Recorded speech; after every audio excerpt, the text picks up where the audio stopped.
فاسألوا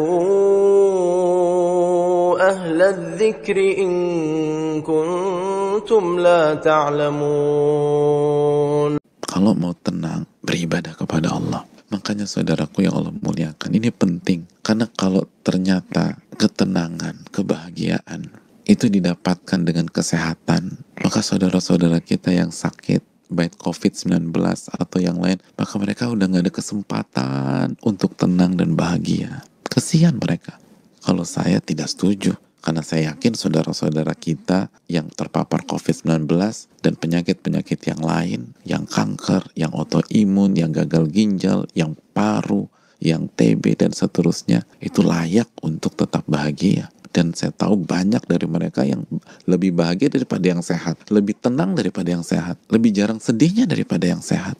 Kalau ini diukur dengan kekayaan, maka itu sama saja mengatakan saudara-saudara kita yang miskin, yang sekarang jobless, yang di PHK, yang dirumahkan, maka tertutup kesempatan mereka untuk tenang dan bahagia. Divonis akan sedih terus. Kalau saya pribadi tidak setuju. Dan saya yakin semua yang punya hati nurani tidak setuju.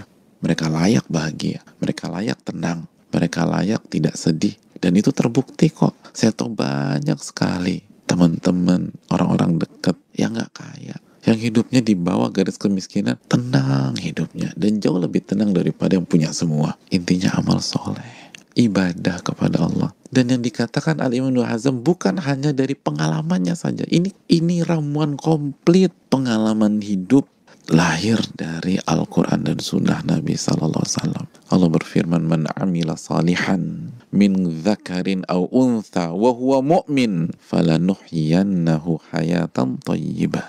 Barang siapa yang beriman, barang siapa yang beramal. Lihat Ibnu Hazm bilang beramal kan. Ini barang siapa yang beramal. Barang siapa yang beramal, baik laki-laki maupun wanita, dan dia beriman pada saat dia beramal. Berarti amalnya untuk Allah, iman kepada Allah, mentauhidkan Allah. Falanuhyiyannahu hayatan thayyibah. Kami akan anugerahkan kehidupan yang baik, kehidupan yang bahagia untuk mereka. Surat An-Nahl ayat 97. Jadi Al-Imam Ibnu Hazm bukan asal bicara. Beliau punya data yang komprehensif dari pencipta alam semesta ini. Beliau punya data dari pencipta kehidupan kita ini. Beliau punya data dari pencipta kekayaan, pencipta kemiskinan, pencipta kondisi normal, dan pencipta kondisi pandemi, dan seluruhnya.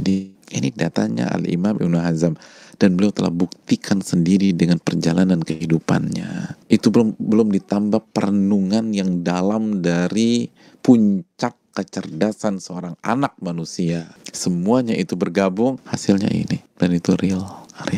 Dan konsep inilah yang membuat kita selalu optimis dalam kondisi-kondisi seperti hari ini. Konsep inilah atau fakta inilah yang membuat Allah itu maha adil. Alaihissallahu biahkamil hakimin. Bukankah Allah pemutus yang paling bijak dan adil? Karena kalau parameternya sehat dan begitu sakit, maka pintu mendapatkan ketenangan, kebahagiaan terkunci, maka Allah nggak adil.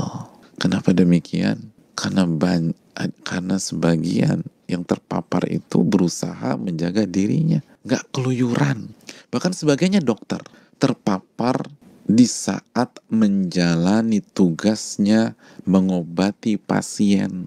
Niatnya baik, yang dilakukan sebuah pengabdian dan kebaikan, mengobati pasien, dan bidangnya nggak ada kaitannya dengan COVID-19 misalnya. Datang pasien karena nggak ada hubungannya, Pak dokter atau Bu dokter ini nggak pakai APD komplit, nggak pakai APD lengkap, ketemulah sama si pasien, ternyata pasiennya terpapar atau karier, kenalah sang dokter, jatuh sakit. Di waktu yang sama ada banyak orang yang meremehkan, yang keluyuran, yang masih nongkrong-nongkrong, yang nganggap remeh, yang ketika dinasihatin dia bilang nyawa-nyawa gua, sampai hari ini nggak kena. Sampai hari ini kalau dites swab negatif.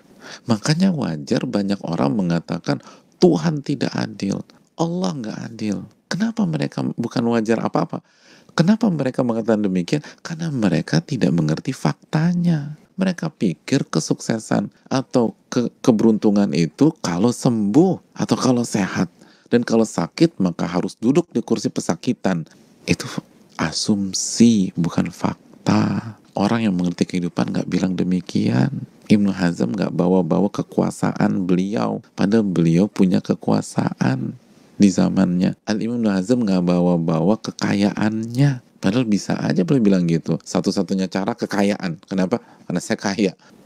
Jadi bagi saudara-saudaraku yang dirumahkan, yang di PHK, yang omset turun, yang bingung mau ngapain, yang harus keluar rumah karena nafkahnya adalah upah harian, itu pun benar-benar terjun bebas hari ini.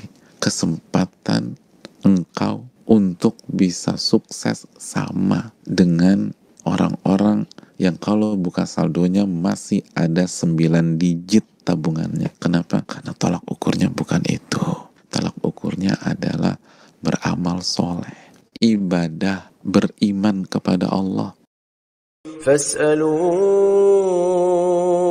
أهل الذكر إن كنتم لا تعلمون